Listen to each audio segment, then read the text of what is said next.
Merci. Déjà, merci pour l'accueil.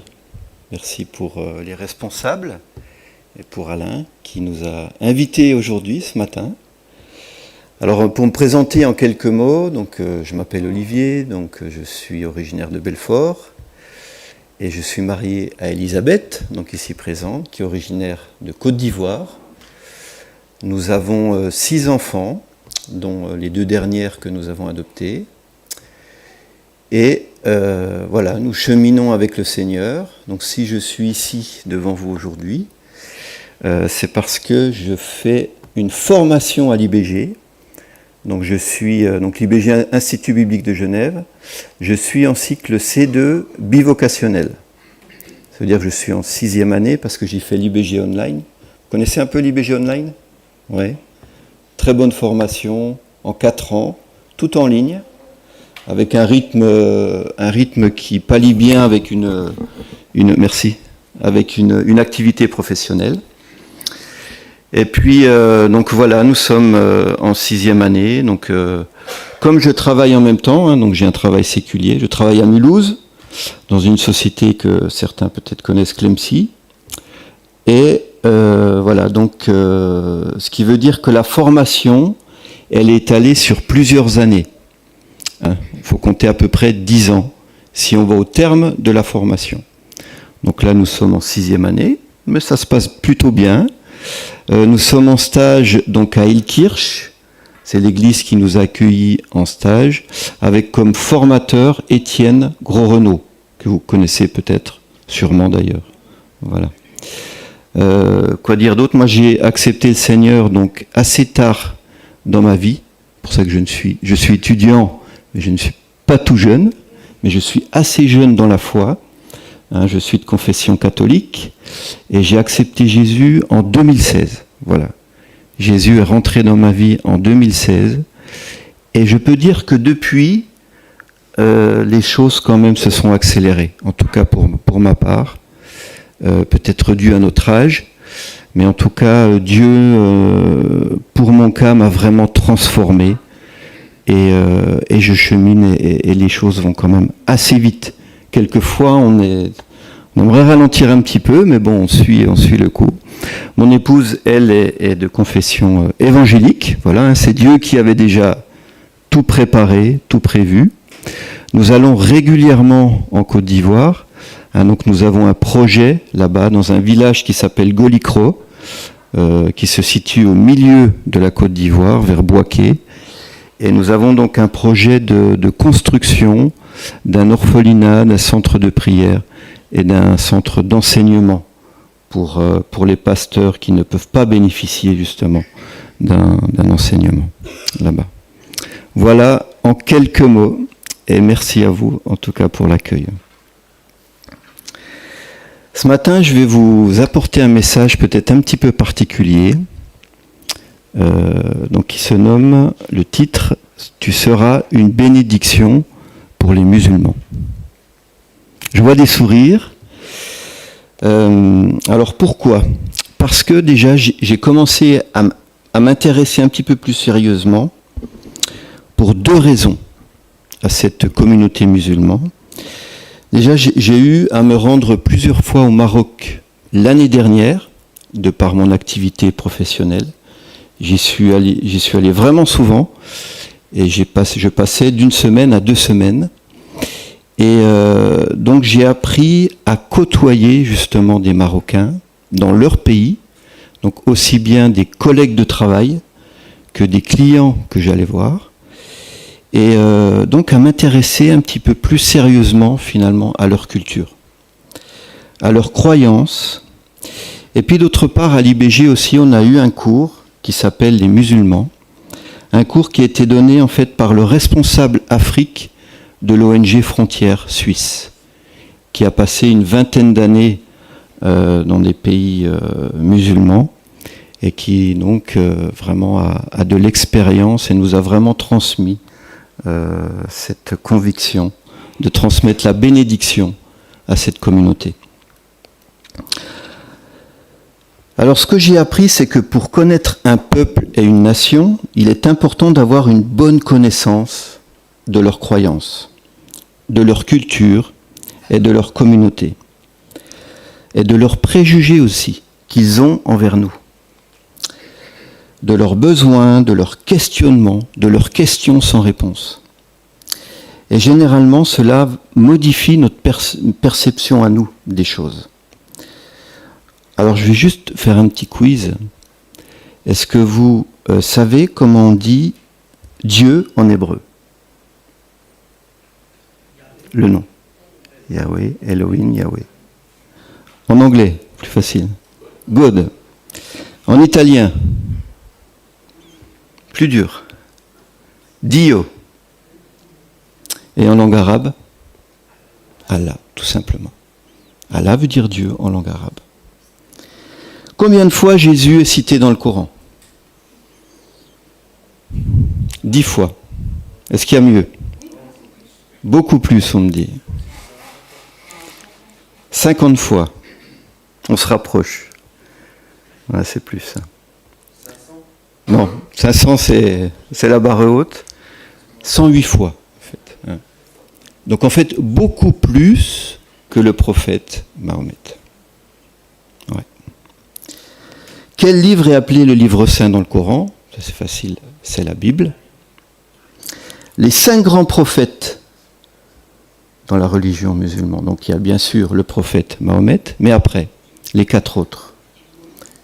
Il y a Moïse, Abraham, David et Jésus. Les 2 attributs, dernière question, qu'il manque à Dieu quand les musulmans parlent de Dieu. Il y a 100, on dit qu'il y a 99 attributs qui sont comme les chrétiens, mais il y en a 2 qui manquent. Vous savez lesquels?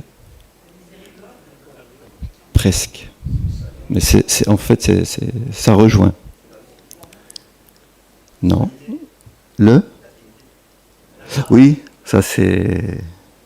Oui, ça ressemble. En fait, c'est Père. Ça rejoint la Trinité. Hein. Donc Père, et puis Sauveur. Ça rejoint la miséricorde. Donc Père et Sauveur. Je le dis parce qu'il nous est arrivé de prier avec des musulmans, parce que quelquefois, quand je vais au Maroc, je peux amener mon épouse. Et justement, dans nos prières, on dit que Dieu, c'est notre Père. Et ça peut provoquer quelque chose. Si vous pouvez passer à la slide. Prêt. Merci. Donc avoir une connaissance un peu plus élargie, nous pouvons... Ah, merci. Nous pouvons non pas nous focaliser sur le fossé qui nous sépare, mais plutôt sur les ponts qui nous rapprochent. Non pas de voir des disciples dangereux d'Al-Qaïda, mais plutôt, comme on appelle les musulmans, des enfants d'Ismaël dignes d'être aimés. Non pas des loups féroces, mais plutôt des brebis perdues. De voir l'islam non pas comme l'ennemi qu'il faut combattre, mais plutôt l'islam incomplet qu'il faut compléter. Alors bien évidemment, nous ne sommes pas tous appelés à partir en déplacement ou en mission loin de notre pays, au Maghreb, en Arabie Saoudite, et nous ne sommes pas forcément au contact des musulmans de façon régulière, mais il peut nous arriver, comme cela m'est arrivé dans le cadre de mon travail ici en France, d'être en contact avec cette communauté. Et peut-être que l'église où elle est située ici, peut-être que vous pouvez être en contact aussi avec des personnes de confession musulmane. Ouais. Alors Dieu peut provoquer des circonstances, des situations, des rencontres. Par exemple, cela peut arriver dans notre voisinage, dans notre lieu de travail, même au cours d'un voyage. Dieu a d'infinies possibilités pour que nous puissions parler avec eux. Alors le message de ce matin s'intitule « Tu seras une bénédiction pour les musulmans » ou alors « Transmettre la bénédiction de Dieu aux musulmans ». Je commencerai par donner un bref état de la situation dans le monde musulman. J'expliquerai pourquoi nous devons les bénir en tant que chrétiens. Et après, nous irons au début du chapitre de Luc, du chapitre 10, et nous découvrirons comment ce passage peut s'appliquer à l'annonce de l'Évangile aux musulmans. Mais pas que, à d'autres communautés ou aux non-chrétiens aussi. Alors, qu'en est-il de la maison d'Ismaël ? Non, c'est dans l'autre sens. Hop. Eh bien, avant de répondre à cette question, si nous portons un regard, même superficiel, sur l'histoire de l'humanité, on se rend bien compte que les relations entre l'Église de Jésus et les enfants d'Ismaël ont été tout sauf harmonieuses. Les 14 siècles qui viennent de s'écouler depuis le début de l'islam ont été en grande partie marqués par des malentendus, par de la méfiance, par de la violence, mais de la violence quand même réciproque, et par de nombreux conflits. Eh bien aujourd'hui, force est de constater, comme certains le disent, qu'un vent nouveau souffle sur le monde musulman. Ces dernières décennies se produit un phénomène inédit. Des musulmans, au sein de leur communauté, se tournent vers Jésus. Le point de départ, c'est la révolution islamique à la fin du XXe siècle, ce qui peut paraître paradoxal, mais elle a été le début d'une des plus grandes vagues de conversion à Christ. Depuis les années 80, des dizaines de milliers d'Iraniens sont devenus des disciples de Jésus. Et aussi bien dans la diaspora que dans la patrie, que dans le pays. Dans les années 90, d'autres mouvements de conversion ont vu le jour. En Asie du Sud, en Afrique du Nord et en Europe de l'Est et dans les Balkans. La guerre d'Algérie, la sanglante guerre d'Algérie, a aussi été un facteur qui a poussé des milliers de Berbères, c'est une communauté en Algérie, à chercher leur sécurité éternelle dans le Messie. De nos jours, nous pouvons dénombrer plusieurs mouvements, et c'est ce qui est affiché ici. Donc un mouvement de conversion à Jésus, c'est ce que nous appelons lorsqu'il y a au moins 1000 disciples d'une communauté qui se tournent à Jésus. Ou alors lorsqu'il y a au moins 100 églises autochtones qui sont créées. Donc ici, vous voyez qu'on est passé de 11 à 69 mouvements. Et ça, c'est que on va dire le haut de l'iceberg. Parce que, on ne peut pas tout dire non plus dans ces pays.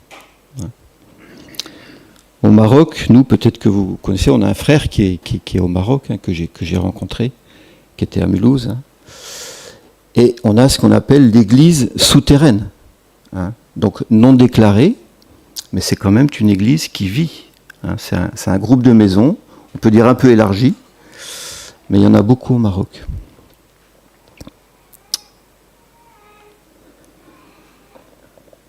Alors on voit quand même que la moitié de ces mouvements ont lieu quand même en Afrique. Donc en Afrique subsaharienne. On voit le Mali, le Niger, le Burkina. Alors on peut se poser cette question, pourquoi maintenant ? Pourquoi à notre époque ? Pourquoi cela arrive-t-il maintenant ? Et on pourrait expliquer, mais il y en a d'autres, 7 facteurs d'explication. Donc déjà, il y a plus d'ouvriers. Il y a 5 fois plus d'ouvriers, 5 fois plus de missionnaires qui vont dans les pays musulmans. Il y a plus d'intercessions, plus de prières pour eux. Il y a des groupes d'intercession qui se relaient 24 heures sur 24, 7 jours sur 7, pour prier pour ces pays. Il y a plus de collaboration et de partenariat, donc il y a un petit peu aussi une ouverture de ces pays, une tolérance, on peut dire, qui peut être acceptée. Il y a plus de contextualisation, c'est-à-dire qu'on incite plus les autochtones à prendre le lead dans les églises. Et bien sûr, il y a plus d'instabilité politique. Si vous regardez un petit peu les zones de combat actuelles, elles se situent majoritairement dans les pays musulmans. la Syrie, la Libye, l'Afghanistan. Donc il y a plus en plus de musulmans qui sont désillusionnés par l'islam. Et puis, dernier facteur, peut-être que c'est le temps de Dieu. Peut-être que c'est le temps de Dieu. Alors l'instabilité politique, sociale, économique a un impact, on va dire, plus direct sur nous. Il y a plus de réfugiés que jamais. En 2017, il y avait 68 millions de réfugiés. En 2023, ça a doublé. 120 millions de réfugiés, dont 52%, donc plus de la moitié, sont des enfants. Depuis 2017, toutes les 2 secondes, il y a un nouveau réfugié. Il y en a 44 500 chaque jour. C'est énorme, hein, ces chiffres.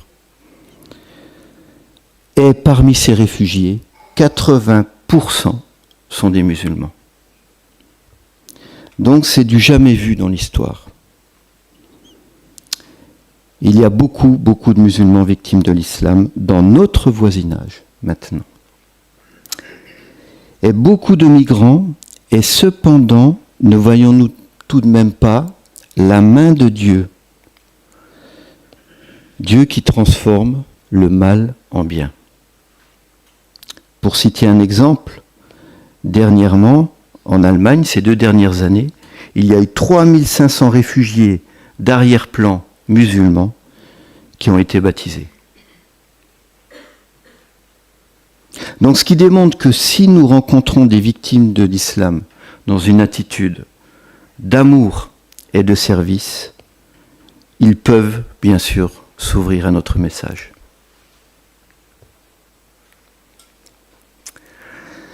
Alors pourquoi devons-nous faire des efforts pour transmettre la bénédiction aux musulmans ? Parce que Dieu est un Dieu de bénédiction. Et on l'a chanté ce matin, et on l'a dit, et on l'a entendu dans les prières. Dans sa parole de la Genèse à l'Apocalypse, l'intention de Dieu est de bénir tous les hommes, tous les peuples et toutes les nations, sans exception. Donc là, j'ai affiché 3 passages, on ne va pas les lire, mais il y a Genèse 12, Matthieu 9, Acte 1, et on voit que Dieu a voulu d'abord bénir par Abraham, ensuite par le peuple d'Israël, finalement par les Messies, et maintenant par ses disciples que nous sommes. Un fait important est mentionné dans Genèse 12, nous recevons la bénédiction divine. À notre tour, nous devons aussi bénir les autres. Il faut savoir que les familles de la terre n'expérimentent pleinement cette bénédiction que lorsqu'elles accueillent le Messie. Donc nous voyons dans les évangiles que Jésus annonce le royaume de Dieu. Les signes de son royaume sont des actes déjà de bénédiction. On voit, marqués par des guérisons, par des délivrances, par l'enseignement de Jésus. Jésus transmettait la pleine bénédiction de Dieu dans toutes les villes et les villages. Aucun lieu n'était trop éloigné pour lui, ni trop pénible ou difficile d'accès. Les dernières paroles de Jésus dans Acte 1, 8 sont d'une importance capitale. L'esprit que nous avons reçu est un esprit de bénédiction. Donc celui qui est rempli de cet esprit, de cette puissance divine, travaillera naturellement à répandre la bénédiction sur les autres et à annoncer la bonne nouvelle. En d'autres termes, une personne qui a vraiment la plénitude de l'esprit va le prouver par son engagement, d'une manière ou d'une autre, pour sa Jérusalem, son entourage immédiat, ses proches, pour sa Judée, des hommes et des femmes de la même culture, pour sa Samarie, des hommes et des femmes de son pays, mais d'une autre culture, et pour les extrémités de la terre, des missionnaires.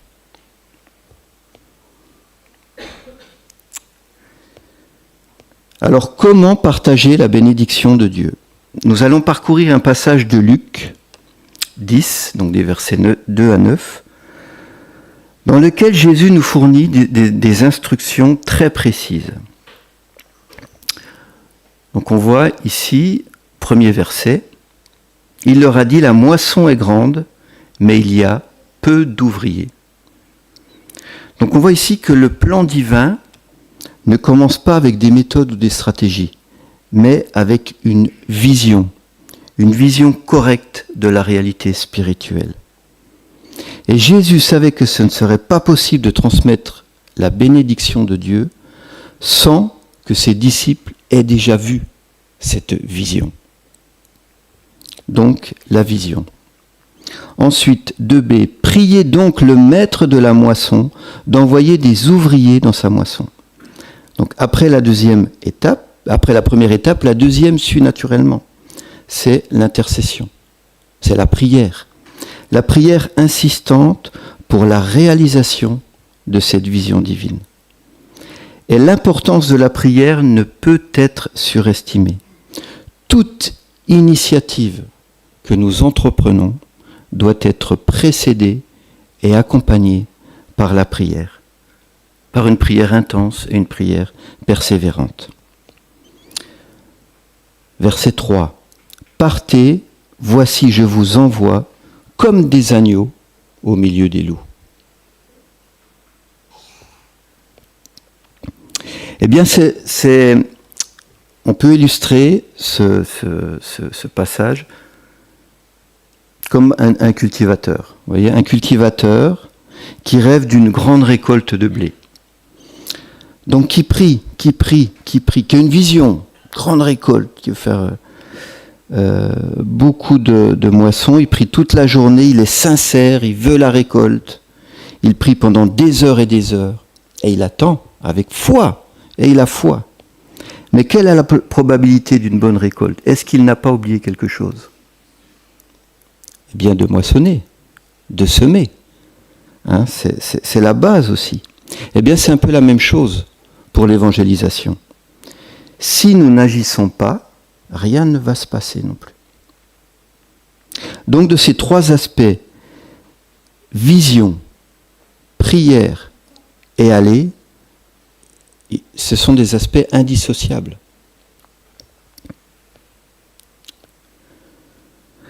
Et on peut se poser cette question quand même. Est-ce que l'Église de Jésus n'aurait pas de la peine à faire ce troisième pas ? Nous sommes reconnaissants quand de temps à autre, une personne de confession musulmane se décide à venir dans notre Église. Et on peut se réjouir de ça, bien sûr. Mais aller chez eux, voilà un sujet quand même différent. Et pourtant, voilà exactement ce que Jésus attend de nous. Il n'a pas dit « appelez tout le monde à venir chez nous », mais il a dit « allez vers les autres ». Donc n'attendons pas qu'ils viennent, car la plupart ne viendront jamais dans nos églises. Mais allons plutôt à leur rencontre. Dieu peut nous mettre à cœur de nous intéresser, par exemple, à une nation musulmane, à un quartier dans notre ville, à une œuvre missionnaire, ou même à une personne musulmane que nous connaissons ou que nous rencontrons régulièrement. C'est ce que nous appelons ici donc la vision, et ensuite nous devons prier pour cela. Prier avec ce que Dieu nous met à cœur, être capable de discerner sa volonté, et ensuite aller, rentrer en contact, agir. Verset 4. Ne portez ni bourse, ni sac, ni souliers, et ne saluez personne en chemin. Alors il y a de nombreuses manières d'interpréter ce verset. Mais nous comprenons tout de même ici que Jésus avertit ici ses disciples de ne pas perdre de vue l'essentiel. Après avoir reçu une vision, une conviction, on peut dire, avoir le cœur pour quelque chose, pour un certain travail, nous pouvons nous laisser rapidement et facilement distraire pour nous occuper d'autre chose, surtout lorsque le succès ne vient pas rapidement.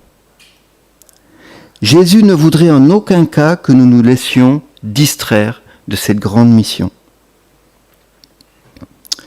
Ensuite, les versets 5 à 6. Dans quelque maison que vous entriez, dites d'abord que la paix soit sur cette maison. Et s'il se trouve là un enfant de paix, votre paix reposera sur lui. Sinon, elle reviendra à vous. Alors ici, Jésus nous donne vraiment plusieurs conseils pratiques.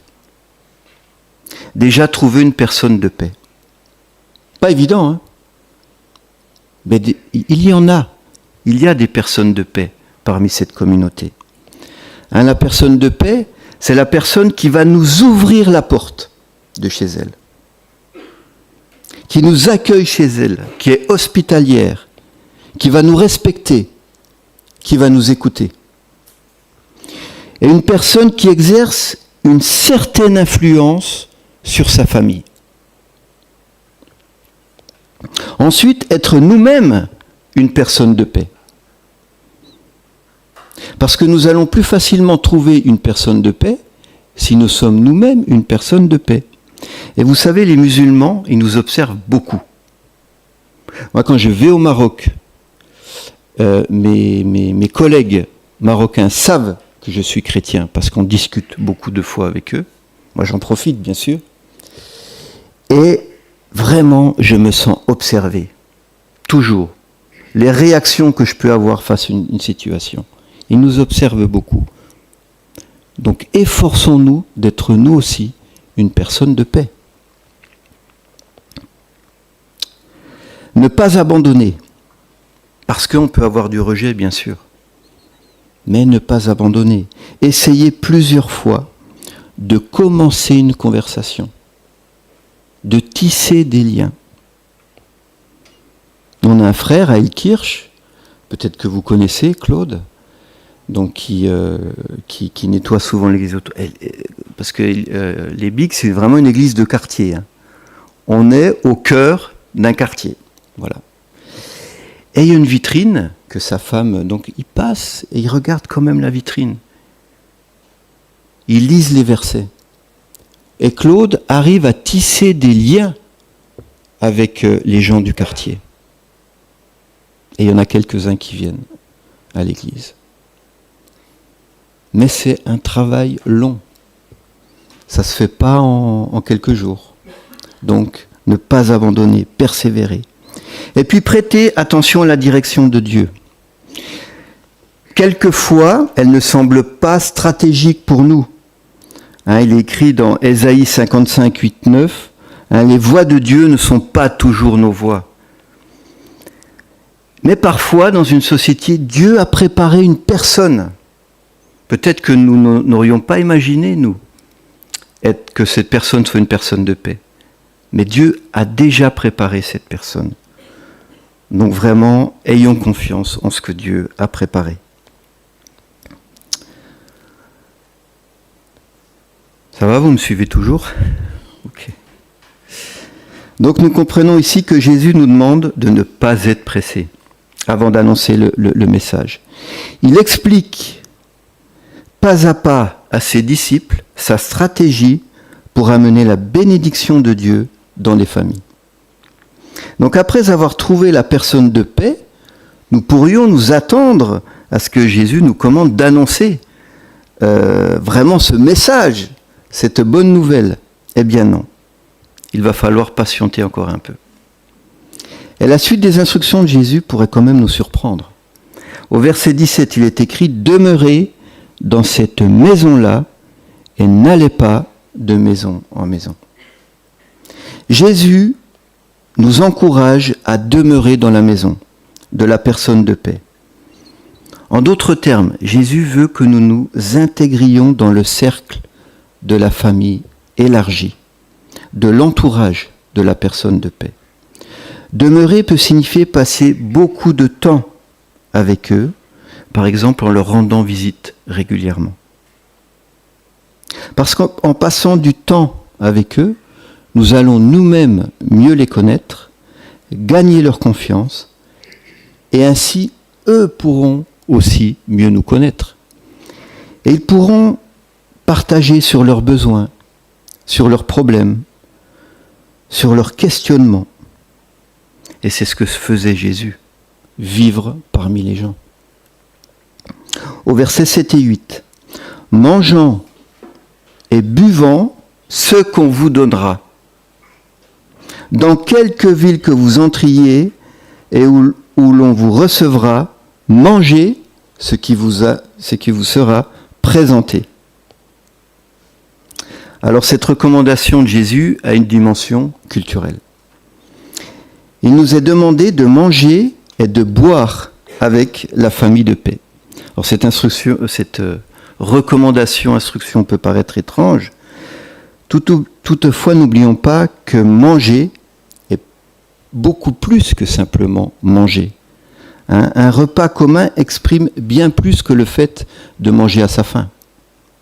Manger ensemble, c'est la culture, la communion, c'est l'unité, l'amitié, la solidarité, le partage, et bien plus encore. Et ici en Alsace, on connaît ça. On mange bien en Alsace, et on se réunit pour justement passer un bon moment. On a gardé, en Franche-Comté aussi d'ailleurs. Dans certaines cultures africaines, un contrat ne devient légal pas par des signatures, mais par un repas en commun.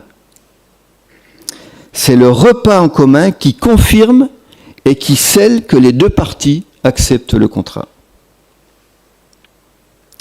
Et puis de la même manière, un refus de nourriture exprime plus qu'un refus de manger. En exprimant verbalement ou non verbalement un dégoût pour les aliments qui nous sont présentés, nous signifions à ces gens finalement qui nous reçoivent que nous les rejetons aussi en tant que personnes. Ils peuvent mal le prendre. L'exhortation de Jésus à manger et à boire est donc en même temps une exhortation à réduire nos craintes de ce que nous ne connaissons pas, de ce qui est étranger pour nous ou inhabituel. De laisser tomber nos préjugés hostiles et de construire des amitiés par-delà, bien sûr, les cultures. Verset 9. Guérissez les malades qui s'y trouveront. Guérissez les malades est l'étape suivante de la stratégie de Jésus. Alors nous pouvons bien sûr élargir cet ordre. Cela inclut d'une manière évidente d'autres domaines. La délivrance, prier pour la délivrance, prier pour des guérisons de cœur, la guérison intérieure de souffrances psychiques, parler de réconciliation, parler de pardon, apporter des solutions à des crises que traversent les personnes que nous rendons visite. Quel que soit le genre de problème et son étendue, Jésus nous exhorte à y introduire la pleine bénédiction du royaume d'une manière concrète et pratique. Par exemple, une simple prière pour un malade ou un autre besoin familial. Priez avec eux. On a eu l'occasion, nous, de prier avec des musulmans au Maroc. Et ils acceptent. Alors moi, je n'ai pas osé dire au nom de Jésus à la fin de la prière.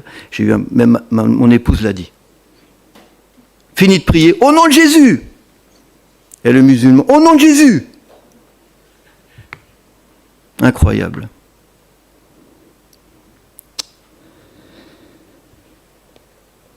Un petit signe d'amour dans un temps de crise, une parole de réconfort. Donc nous comprenons que l'ordre chronologique est très important et il ne faut pas brûler les étapes. Et puis c'est seulement en 9e position donc que vient l'annonce du message. Au verset 9, et il leur dit, le royaume de Dieu s'est approché de vous. Et c'est seulement là qu'on peut commencer à leur parler de l'Évangile.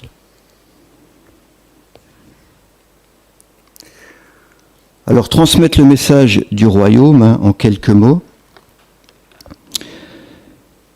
c'est construire sur les traces de vérité divine. Vous savez, il y a des ponts dans les religions. C'est pour ça que j'ai commencé par ce quiz. Moi, avec mes collègues au Maroc, on parle de Jésus. On parle de Jésus. Et j'ai même des clients, parce qu'au Maroc, on parle de Dieu, beaucoup, beaucoup plus qu'ici. C'est un pays quand même spirituel. Et il reconnaît Jésus. Jésus en tant que prophète. Après, quand on va un petit peu plus loin et qu'on explique que c'est le Fils de Dieu, là, mais c'est le mot Fils, en fait, qu'ils ne comprennent pas. Si on arrive à leur expliquer avec des mots différents, on sent quand même qu'il y a un intérêt. Il y a vraiment un intérêt. Donc, construire sur les traces de vérité divine présente. L'Ancien Testament aussi. On peut parler de l'Ancien Testament, de passages bibliques, d'Abraham, de David. On peut citer des psaumes. Vraiment, il y a un intérêt. Il y a un intérêt. Raconter des histoires bibliques pertinentes, donc. Raconter notre histoire aussi. Moi, je leur dis, voilà, Jésus a transformé ma vie. Intégrer consciemment l'élément surnaturel, donc prier pour eux et avec eux. Et souvent, ils acceptent de prier, qu'on prie ensemble. Demander, interpréter des visions, des choses comme ça. Partager l'évangile de façon claire et simple. Partager l'évangile de façon claire et simple. Quelle solution peut apporter Jésus ? Jésus qui est parfait, qui est sans péché. Donc, on peut parler du Jardin d'Éden, on peut parler de la chute, on peut parler des bonnes œuvres, on peut parler de toutes les promesses à laquelle on peut parler du salut. Voilà. Donc, c'est les solutions qu'offre l'Évangile. La protection. Là-bas, quand on parle de protection, ils sont intéressés. Parce qu'ils sont encore dans comment on peut appeler ça, du spiritisme un peu, vous voyez. Donc quand on dit Jésus protège, ah oui, d'accord. Il y a la protection. Jésus est mort pour nous. Il y a la délivrance. Il y a les anges de Dieu. Il y a l'autorité de Jésus sur l'ennemi, sur le diable. La victoire de Jésus. Jésus qui est au-dessus de toute autorité. Ah ouais. Les promesses bibliques, confiance en Christ, qui tient tout entre ses mains. La famille de Dieu que nous sommes. Le pardon, la réconciliation, la bénédiction, la puissance du Saint-Esprit. Et que nous sommes bénis dans toutes les sortes de bénédictions spirituelles en Christ. Le pardon des péchés, la réconciliation avec Dieu en Christ, qui est accessible à tout, la vraie paix du cœur que nous recevons en Jésus. La victoire sur la mort, l'assurance que nous avons de la vie éternelle et d'être réunis après cette vie terrestre devant le Père, dans son amour, dans sa lumière. Et la pleine liberté que nous avons, que nous recevons en Christ. La sanctification, les fruits de l'Esprit aussi que nous donnons. Nous sommes nous-mêmes un canal de bénédiction pour nos familles. Ils sont sensibles à ça, tout ce qui est bénédiction. Voilà quelques sujets, quelques idées que nous pouvons évoquer dans nos discussions avec les musulmans et bien sûr, plus particulièrement avec les personnes de paix que nous trouvons et que Dieu va mettre sur notre route. Parce qu'après, c'est la personne de paix qui va faire le travail dans la famille élargie. Alors en conclusion, nous pourrions avoir cette réflexion-là, et c'est une question qui nous a été posée à l'IBG. Et si l'islam n'existait pas, est-ce que nous vivrions mieux? On peut se poser cette question. Est-ce qu'il y aurait moins de risques, moins de tensions sur cette planète? Est-ce qu'il y aurait moins de persécutions des chrétiens? Pas sûr. Pas sûr. Est-ce que l'homme n'inventerait pas une autre folie humaine, justement, pour persécuter les chrétiens? Et la persécution n'a pas attendu que l'islam soit là. Les chrétiens ont été persécutés bien avant. Alors trop souvent, nous construisons tout de même nos analyses sur la base des extrêmes.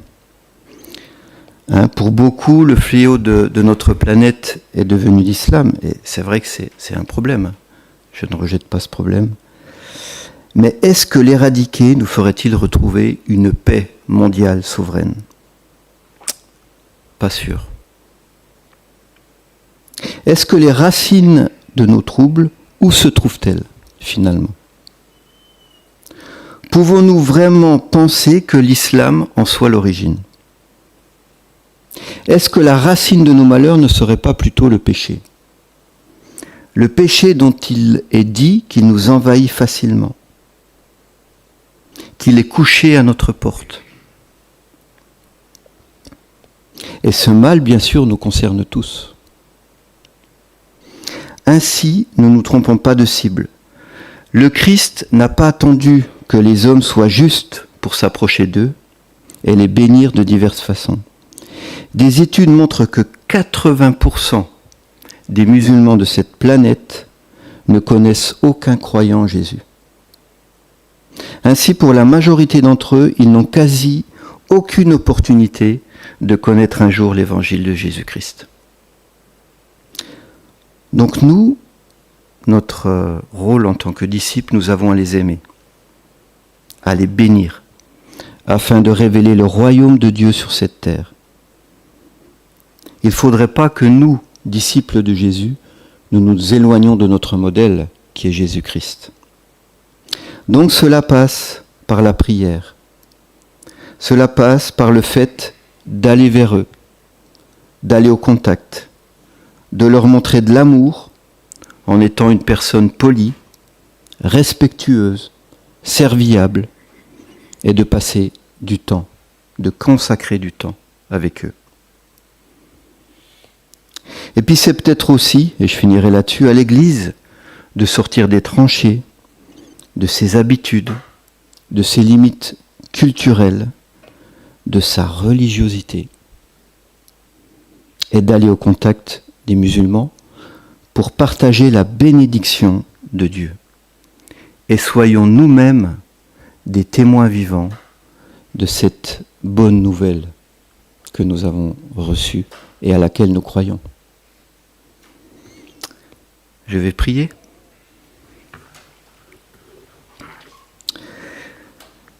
Seigneur, nous te remercions. Nous te remercions vraiment pour ce que tu as fait pour nous. Nous te remercions vraiment de nous avoir acceptés et de nous avoir fait devenir, de nous amener à être des disciples, à être tes disciples, à être tes ambassadeurs vraiment sur cette planète. Et Seigneur, merci pour ta parole qui nous nourrit, qui nous enseigne. Merci pour toutes ces instructions. Merci pour l'esprit qui nous aide à vraiment saisir concrètement, à mettre en pratique ces instructions, Seigneur. Et permets-nous vraiment, Seigneur, soutiens-nous vraiment, Seigneur, dans cette démarche, à porter du fruit autour de nous, à porter du fruit dans nos familles, mais pas que, aussi autour de nous, vers les personnes que tu mets sur notre route, sur notre chemin, Seigneur. Et permets-nous vraiment, soutiens-nous, encourage-nous, fortifie-nous vraiment, Seigneur, à porter du fruit aux personnes qui ne sont pas comme nous, qui sont différentes de nous, qui ont une autre culture que nous, Seigneur. Apprends-nous vraiment à voir les autres comme toi tu les vois. Pas que seulement des apparences, la culture, mais vraiment à voir leur cœur. Vraiment Seigneur, encourage-nous. Merci pour ta parole. Merci pour ces instructions. Et vraiment Seigneur, nous te bénissons pour cela. Et aide-nous vraiment à bénir les autres comme toi tu le veux vraiment Seigneur. Merci pour cette assemblée. Merci pour tous les frères et sœurs qui sont réunis ici présents. Merci pour les responsables. Merci pour ton serviteur vraiment Seigneur. Et nous te prions vraiment de continuer à bénir et que peut-être cette église aussi rayonne dans ce quartier vraiment Seigneur. Nous te bénissons au nom de Jésus. Amen.